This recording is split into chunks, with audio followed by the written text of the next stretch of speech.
అందుకని మీరు ఇట్లాంటి మష్రూమ్స్ని ఎవరికైనా అందుబాటులో ఉంటే ఎప్పుడైనా తినొచ్చు. ఇది ఆరోగ్యానికి హాని కలిగించేవి కాదు. చాలా స్పెషల్ బెనిఫిట్స్ ఉన్నాయి 2 విషయాల్లో. అసలు మష్రూమ్స్ తినమని చెప్పడానికి ఇక ఈ 2 విషయాలే. ఇక నేను కూడా తినటానికి మొదలు పెడదాం అనుకుంటున్నాను. దొరికితే వారానికి ఒకసారన్నా 10 రోజులకు ఒకసారన్నా మష్రూమ్స్ తినాలన్న ఆలోచన నాకు ఈ 2 లాభాలు విన్నాక కలిగిందనమాట. నేను తినటం కంటే ముందు మిమ్మల్ని తినమని చెప్పేద్దాం అనిపించేసింది ఈ 2 బెనిఫిట్స్ చూశాక. ఏమిటా 2 బెనిఫిట్స్? మనందరం ఎవరం బ్లడ్ టెస్ట్ చేయించుకున్న ఈ రోజుల్లో ప్రధానమైన లోపాలు 2.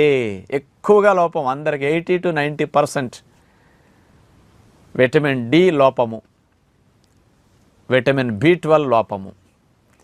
ఈ 2 లోపంతో చాలా సమస్యలు మనకు వస్తున్నాయి. రక్తహీనత కానీ, ఎముకలు గొల్లపారిపోవటం కానీ, బాడీలో పెయిన్స్ కానీ,